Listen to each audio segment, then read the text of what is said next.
Started with laughter. The kind that stings worse than shouting. We were at a small neighborhood barbecue. The air thick with the smell of grilled meat and cheap beer. The kind of gathering where everyone pretends they're happy, talking about promotions and vacations they can't really afford. My wife Maya was radiant that evening, her laughter loud, her charm magnetic. She always drew attention without trying. But that night she wasn't just drawing it. She was feeding on it. The moment came like a slap I didn't see coming. Maya clinked her wine glass against our neighbor Daniel's and said, loud enough for the table to hear, "You know, Daniel, maybe I should trade my husband in for someone like you. At least you can fix things around the house." Laughter rippled through the group. Light, teasing, harmless, except it wasn't. I smiled tightly, trying to match their amusement. Inside, something sharp twisted in my chest. I told myself it was just a joke. But when Daniel raised an eyebrow and said, "Careful, Maya.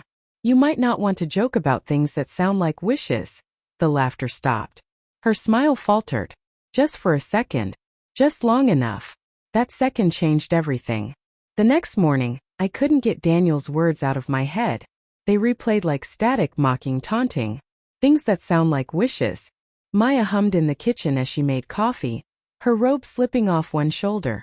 I watched her, studying the way she moved, too calm, too natural.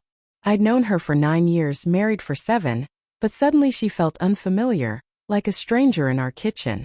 "Rough night?" she asked when she caught me staring. I forced a smile. "Just tired." She nodded, unconcerned, and handed me a cup. "You worry too much." Daniel was just being his usual flirty self. I took the cup, my hand brushing hers. It was warm, but I didn't feel comfort. I felt distance. For the next few days I noticed things I used to ignore. Her phone face down every time she set it on the counter. The sudden new perfume she said a coworker recommended. The way she'd glance at her screen then smile. A soft, private smile that wasn't for me. I told myself I was paranoid. Insecure.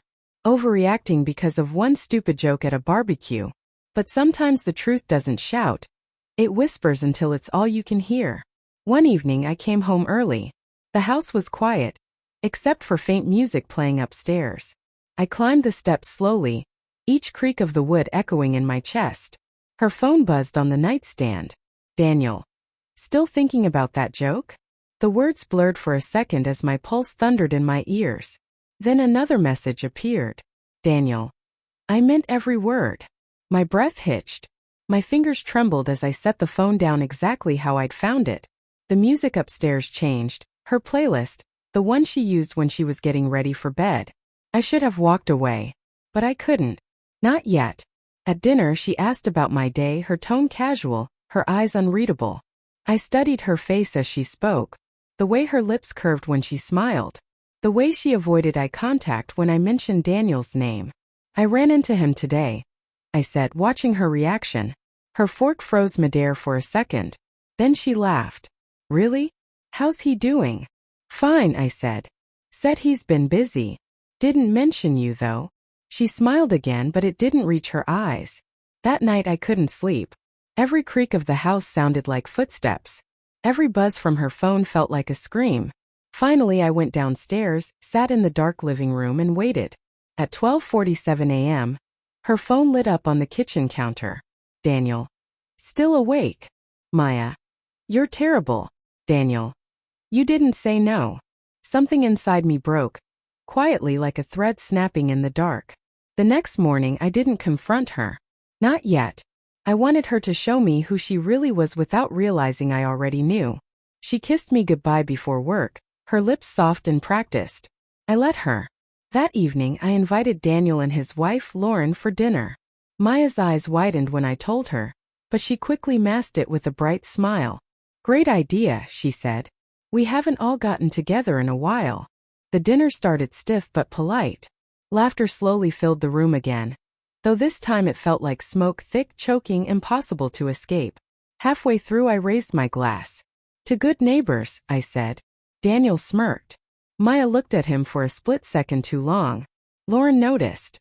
Her eyes darted between them, confusion giving way to realization. Then Lauren asked, almost too casually, "Maya, weren't you the one Daniel helped with your car last week? You were gone for hours." The table went silent. Maya's smile cracked. It wasn't ours. Just a little longer than expected. Daniel cleared his throat, but Lauren wasn't done. That's funny. He told me he was at the office that day. The air turned electric. Maya's face drained of color. Daniel opened his mouth, but no sound came out. I just watched. Quietly. Lauren set her fork down, her voice trembling. Tell me, Daniel. Was that another one of your jokes too? He didn't answer. The silence that followed was louder than any scream. When they finally left, Maya turned to me, eyes wet, voice shaking. It wasn't what you think.